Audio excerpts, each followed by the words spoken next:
Olá pessoal, tudo bem? Eu sou o pastor Antônio Júnior e hoje estou aqui novamente, já gravamos alguns vídeos aí com Lamartine Pozzella, um homem de Deus, muito inteligente, mas ao mesmo tempo muito simples, assim como deve ser, né? Nós devemos transmitir a palavra de Deus para que qualquer pessoa consiga entender, né? E hoje nós vamos falar sobre um assunto que acontece, eu acredito que já aconteceu com você, que é a paralisia do sono. É quando a pessoa, ela acorda, ela está consciente, mas ela não consegue se mexer. É uma sensação terrível, né, de pânico. A pessoa, ela às vezes tem falta de ar, ela fica angustiada e ela não consegue se mover, até que depois de um tempo ali, ela consegue, enfim, acordar, né? Mas antes disso, se inscreva aqui no canal do Lamartine, eu vou deixar aqui na descrição. Vai lá no canal dele, ele coloca muitas pregações dos cultos que ele faz. Olha, são uma bênção. Ele prega maravilhosamente bem e traz um conteúdo aprofundado, revelações da Bíblia. Então vai lá no canal dele. E se você ainda não se inscreveu no meu canal, clique aqui embaixo e deixe o seu joinha aí. Isso ajuda o YouTube a entender que você está gostando e ele vai te mostrar mais vídeos, tá bom? Essa paralisia do sono, muitas pessoas, as pessoas costumam falar assim, não, é 100% espiritual. Outras já dizem, não, é 100% físico. É uma reação do corpo. Saiu até uma matéria no Fantástico sobre a paralisia do sono, mostrando que isso não tem nada de espiritual, é totalmente físico. Eu acredito que tem que ter um equilíbrio nisso aí, né? Porque tem casos que é espiritual, tem casos que não é. O que você me diz? O sono, ele é super necessário porque ele é reparador. É no sono que você constrói as suas memórias. É no sono que o cérebro limpa o lixo. Por que você não lembra de tudo que você tem no dia? Porque o seu cérebro é seletivo. Ele lembra aquilo que provoca emoções. Tudo que provoca emoções constrói memória e o seu cérebro guarda. Aquilo que não é tão importante, ele manda embora. Mas o sono também ele é importante para tirar do subconsciente os medos, os temores. E o sono ele tem um processo. O primeiro nível do sono é o sono REM, né? Quando a pessoa começa a ter aquele olhar, sabe, que fica tremendo assim. Esse é o primeiro sono, é o sono leve, entendeu? Você percebe que uma pessoa está nesse sono. Isso. Geralmente uma criança, um bebê, ele está de olho fechado, mas você vê que o olhinho dele está assim. Entendi. Naquele momento ele está começando a entrar na próxima fase, que é a fase do sono mais profundo. Entendi.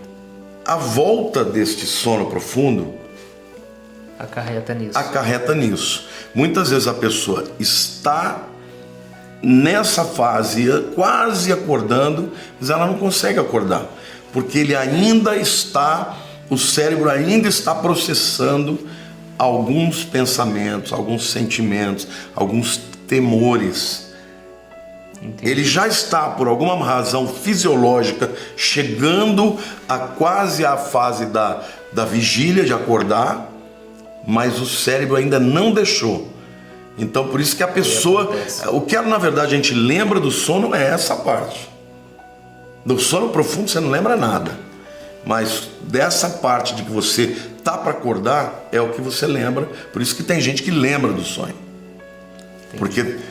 Na verdade, a gente sonha todo dia mesmo. Todo dia. É que a gente não se lembra, né? Não se lembra. E normalmente quem não se lembra é porque não dormiu direito. Entendeu? Tá. Eu, por exemplo, nunca sonho, não lembro nada. Eu durmo muito pouco. Aliás, acho que eu nem chego no sono profundo. Então, acho que eu não sonho. Nunca lembro do sonho. A não ser quando Deus está me dando algum sonho profético, aí ele faz eu dormir a ponto de sonhar. Mas todo dia você sonha. Se você não sonhar, você ia ficar louco, literalmente louco. O cérebro ele precisa disso. Agora, essa paralisia é essa incapacidade que a pessoa tem de acordar. Por isso, às vezes, a mente dela está dizendo acorda, acorda, acorda, e ele não quer acordar. E ele se sente, tem a sensação, né, de estar preso, né, de não conseguir levantar. Não, na verdade, o processo não se completou ainda. Entendi, mas pode ser também que o inimigo, ele aproveita, né? É o momento onde parece que você fica mais indefeso, né? Porque você não está orando, você está ali né, deitado na cama, e parece que o inimigo, muitas vezes, ele oprime a pessoa também. Né? Então, esse é o outro lado, né? A gente começou falando da paralisia. Da paralisia, do aspecto científico, fisiológico, mas agora eu quero ler, por exemplo, o Salmo 91, né? Que é um salmo extraordinário. Ele está falando sobre o esconderijo do Altíssimo, né? E fala dos ataques do inimigo. E no versículo 5 do Salmo 91 ele diz assim: não te assustarás do terror noturno, nem da seta que voa de dia, nem da peste que se propaga nas trevas, nem da mortandade que assola ao meio-dia. É interessante que esse salmo aqui, ele conta algumas das estratégias do inimigo. Ele fala de terror noturno, quer dizer, que são os ataques do inimigo. Ou seja, um crente pode ter isso? Pode, porque você está dormindo e ele vem te dar um pesadelo. Mas aqui está dizendo, não te assustarás. Ou seja, se acorda, você vai ter mente e fé para dizer, não, isso é um sonho. Se foi somente humano, está esquecido. Se for espiritual, está amarrado, porque Deus é comigo. Mas depois ele fala, né? Na seta que voa de dia, da peste que se propaga nas trevas. Aqui está falando de doença, de enfermidade que acontece durante a noite. Você já reparou que normalmente a tua doença piora de noite? Então, são estratégias espirituais. Então, eu creio que tem sonhos que são de origem demoníaca, sim. Eu me lembro quando eu me converti, eu tive um envolvimento, né, com o ocultismo, e o inimigo não queria deixar de jeito nenhum que eu conhecesse a palavra, que eu conhecesse Jesus. E eu me lembro que era praticamente todas as noites eu sonhava que o inimigo estava vindo e ele pegava no meu pescoço e me enforcava. E eu começava naquele desespero, até que ali Deus foi me ensinando a usar a autoridade do nome de Jesus. Porque eu falava em nome de Jesus, em nome de Jesus. E era só eu falar em nome de Jesus e ele saía, sabe? E ali eu fui entendendo realmente. A prova está aí. Era uma batalha espiritual que acontecia enquanto eu estava dormindo. E recentemente eu vi um caso que eu fiquei muito assustado. A pessoa me mandou uma mensagem no Instagram e a moça contou que ela sonhava que ela estava brigando com o inimigo no sonho. Quando ela acordou, o corpo dela estava cheio de marcas.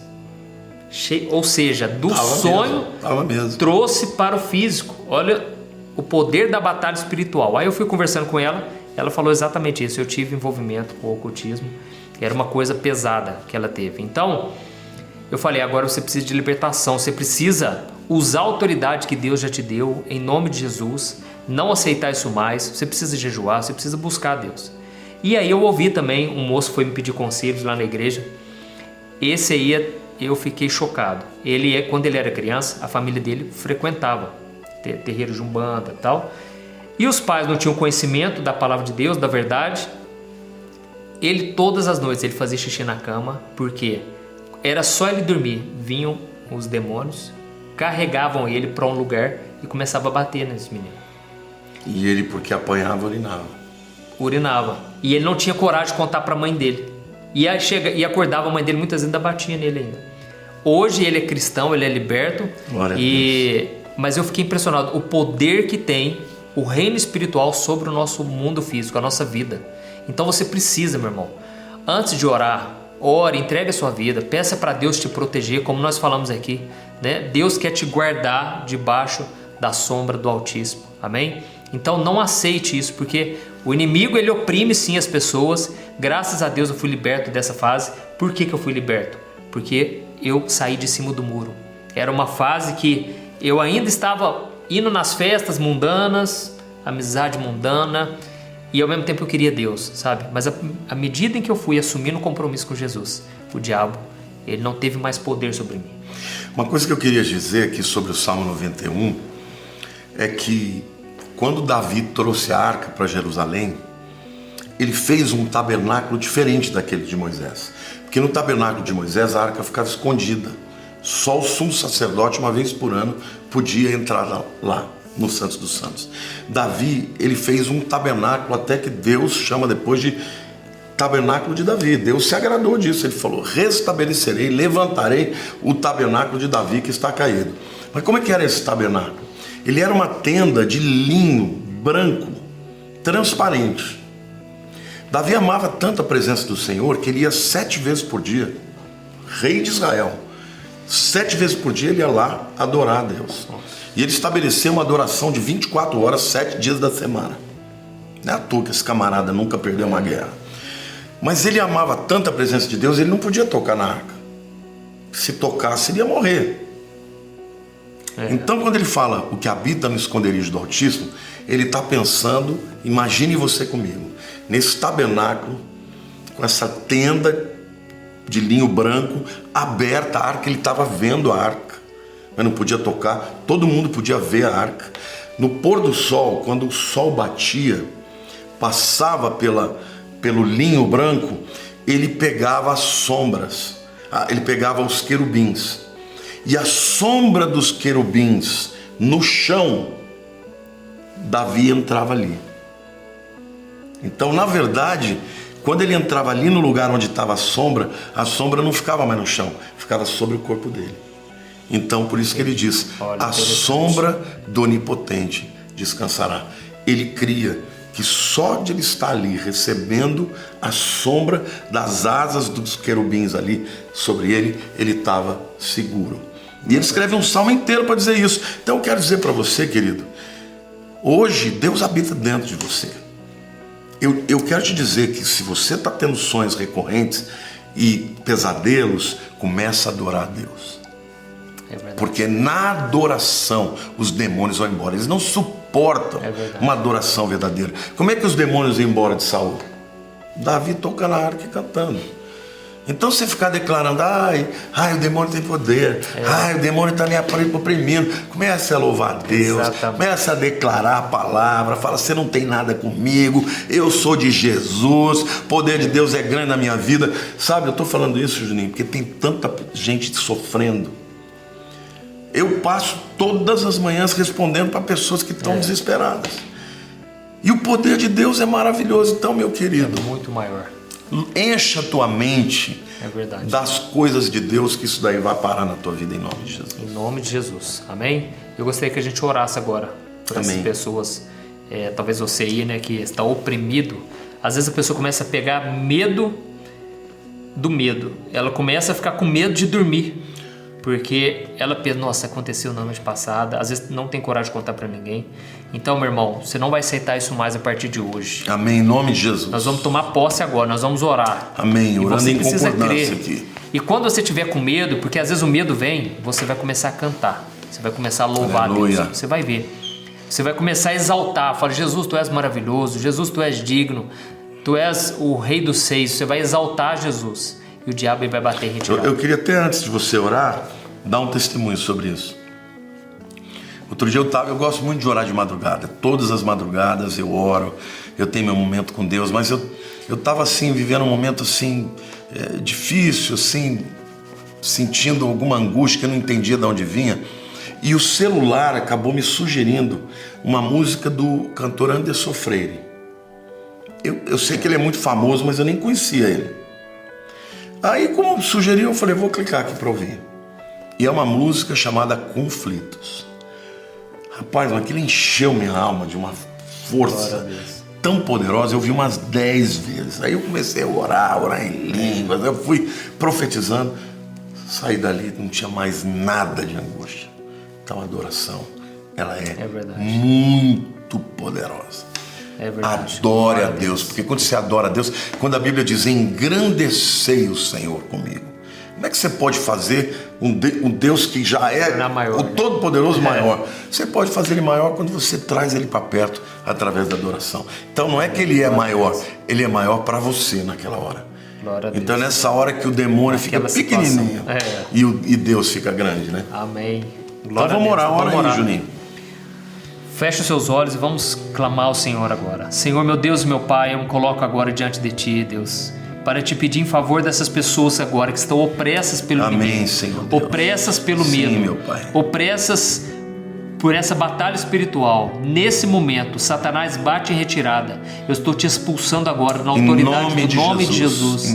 Diabo, você não tem mais poder sobre essa mulher, sobre esse homem, essa pessoa, essa criança, meu Pai. Em nome de Jesus, coloca a tua mão sobre a mente dela, sobre o coração.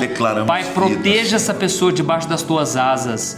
Nós batemos em retirada toda obra maligna que foi feita contra essa pessoa que teve envolvimento satânico no passado. Nós quebramos agora em nome de Jesus. Senhor, ouve a oração desta pessoa agora, porque ela está assumindo o compromisso contigo, Deus. E que o Senhor, meu Pai, venha guardar esta casa, os familiares, venha proteger esta casa, essa família, Pai. Nós não somos nada, mas o Senhor nos reveste com autoridade, no nome de Jesus. Aleluia, e nós declaramos, essa pessoa está liberta.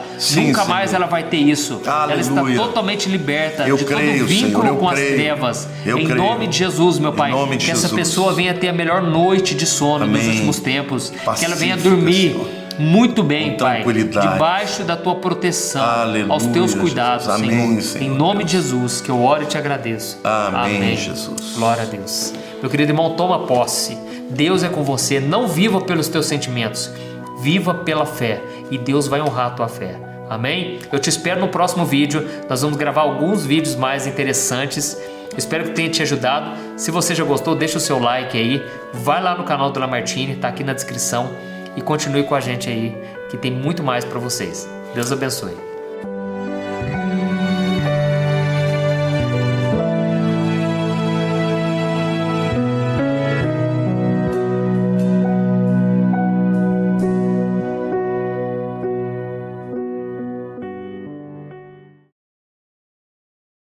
무슨 상관이 있는 걸까요? 다음날 딘남, 방송국에서는 흥민틴, 홍민신, 이 학교 친구들을 괴롭히고 시험 부정행위를 하고 흡연하고 술을 마시는 등 자행한 일들을 문서로 모아 담임 선생님에게 보냈다. 담임 선생님, 침묵하세요. 대답하는데 오랜 시간이 걸립니다. 동급생은 좋은 학생이며 친구를 돕는 방법을 알고 있습니다. 대학 입학시험을 치른 후 부모님은 일 때문에 해외로 이사하셔야 했습니다. 물론 그녀도 성실함과 솔선수범의 발걸음을 따라야 합니다. 헤어지자고 제안했다. 어쨌든 당신은 나를 별로 좋아하지 않죠? 얘야, 역사책에 나오는 작별 선물, 내가 제일 좋아하는 인간, 그 사람이 제일 좋아. 그 책은 딘남의 손에 떨어졌고 그는 나를 기억하고 그것을 꺼내서 읽었습니다. 그녀는 떠나려고 몸을 돌렸지만 몇 미터를 걷다가 재빨리 달려가 그의 허리를 꼭 껴안았습니다. 우리 아직 다시 만날 기회가 있잖아요. 그렇죠? 아니 티남 씨. 원래는 등을 쓰다듬을 생각이었지만 결국에는 순조로운 여행을 기원했습니다. 뜻하지 않게 눈물이 났다. 며칠 후 그녀의 가족은 모두 독일로 날아갔습니다. 딘남역에서의 고등학교 생활도 끝났다. 딘남역은 소셜 네트워크에서 사생활을 공유하는 것을 좋아하지 않습니다. 하치 여사의 다채롭고 다채로운 개인 페이지에 비하면 그의 세계는 완전히 평화로운 호수 표면처럼 보일 수 있습니다. 따라서 그의 옛 동급생들은 그의 현재 상황에 대해 거의 아무것도 모릅니다. 대학을 졸업한 후에도 그는 계속해서 학사, 석사, 박사 학위를 취득했습니다. 결국 그는 CC에 머물면서 일하기로 결정했다. 첫째, 아버지의 연구소가 여기에 있기 때문이다. 둘째, 어머니는 외로움을 매우 두려워하는 분이기 때문에 어머니에 대해 별로 자신감이 없습니다. 그래서 그들의 가족은 또 다른 개를 키웠습니다. 취업 준비를 위해 대학에 입학한 첫날, 그는 우연히 램 서즈데이를 만났습니다. 그녀는 머리를 길게 기르고 얼굴,